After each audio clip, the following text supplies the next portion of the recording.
ख्रिस्तामध्ये माझ्या प्रिय भाविकांनो, परमेश्वर जो सर्व शक्तिमान आणि सामर्थ्यवान परमेश्वर आहे, जो मनुष्याच्या डोळ्यामध्ये सामावू शकत नाही, जो व्यक्तीच्या कल्पनेपलीकडे देखील आहे आणि आपण त्याचा विचार देखील करू शकत नाही, असा परमेश्वर सर्व सृष्टीचा निर्माण करता, त्या परमेश्वराला आपण आपलंसं करू शकतो का? त्या परमेश्वरासाठी आपण खरोखर घर बांधू शकतो का? तो परमेश्वर हाताने बांधलेल्या घरामध्ये, देवळामध्ये, मंदिरामध्ये खरोखरच वस्ती करतो का? हा प्रश्न आपल्यालाच नाही, तर हा प्रश्न फार वर्षापूर्वी किंग राजा शलोमोन याला पडलेला होता. आणि म्हणून जेव्हा राजा शलोमोनने पाहिलं की परमेश्वराचं वास्तव्य कधी कधी अग्नीद्वारे, कधी कधी या ढगाद्वारे, कधी कधी या भूकंपाद्वारे इस्रायल लोकांच्या मध्ये येत आहे, तेव्हा शलोमोन राजाला वाटलं की आपण कुठेतरी एक सुंदर असं मंदिर बांधावं की ज्या मंदिरामध्ये परमेश्वराचा कोश राहील, ज्या मंदिरामध्ये परमेश्वराचं वास्तव्य कायम राहील.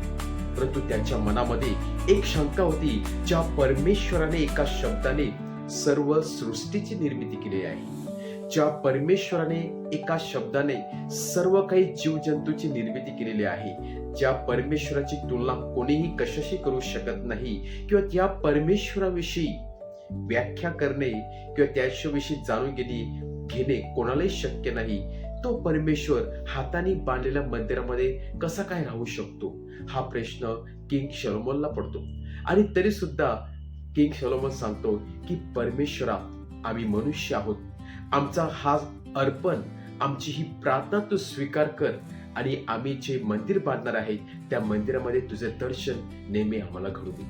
आणि शलोमोनने जी प्रार्थना केली, त्या प्रार्थनेचं उत्तर परमेश्वराने नक्कीच दिलं.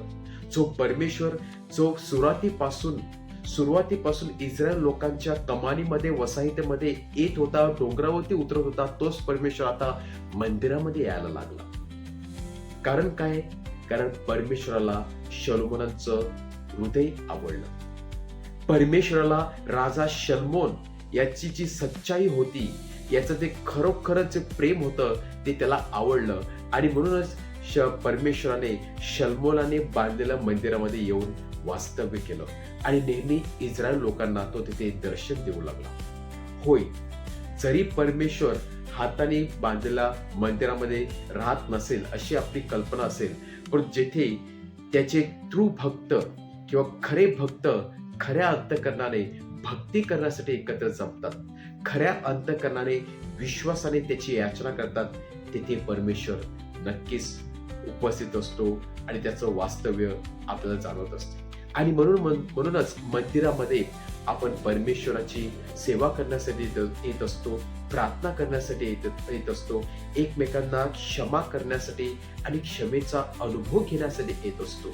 आणि जेव्हा आपण एकमेकांना क्षमा करतो, क्षमेचा अनुभव घेतो, पापाची कबुली देतो, नवीन जीवनाला सुरुवात करतो, तेव्हा परमेश्वराचं वास्तव्य त्या मंदिरामध्ये असते. आणि म्हणूनच आजच्या शुभवर्तमानामध्ये जर आपण ऐकलं तर स्वतः प्रभू येशू ख्रिस्त सांगत आहे की तुम्ही किती हातपाय धुतले, कितीही बाहेरून शरीर स्वच्छ केलं, परंतु जर आपलं अंतःकरण स्वच्छ नसेल, जर आपल्या अंतःकरणातून जर वाईट अपशब्द बाहेर येत असतील, जर आपल्या अंतःकरणातून क्रूर भावना बाहेर येत असेल, तर त्या बाहेरील स्वच्छतेला काहीच उपयोग नाही. तेथे परमेश्वर तुमचं अस्तित्व जाणू शकणार नाही, तुम्ही त्याचा अनुभव घेऊ शकणार नाही.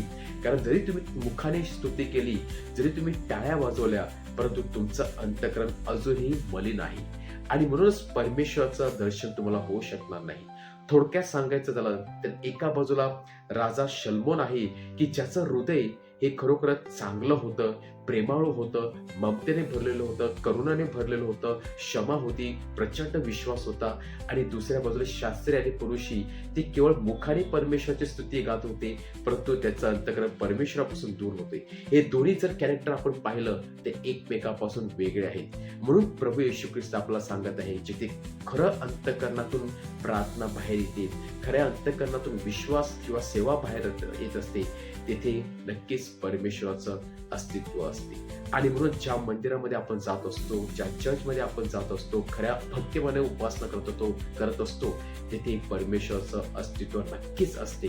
आणि म्हणून प्रभू येशू ख्रिस्ताने म्हटलेलं आहे, जिथे दोघे किंवा तिघे माझ्या नावाने एकत्र जमतात, माझ्या नावाने म्हणजे खऱ्या अंतःकरणाने, विश्वासाने, प्रेमाने एकत्र जमत असतात, सेवा करण्यासाठी, क्षमाचा अनुभव घेण्यासाठी, तेथे मी हजर असतो. आपण देखील परमेश्वराचा अनुभव घेऊया.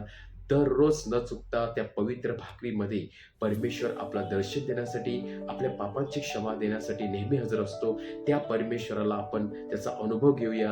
कारण जो परमेश्वर आपल्या बुद्धी आणि कल्पना पलीकडे आहे, तो परमेश्वर आपल्यासाठी छोटीशी भाकर बनवून येत असतो, जेणेकरून आपण त्याचा अनुभव घेऊ शकू. तर आज प्रतिदा परमेश्वराकडे येऊया, त्याच्या दयेचा आणि कृपेचा अनुभव घेऊया.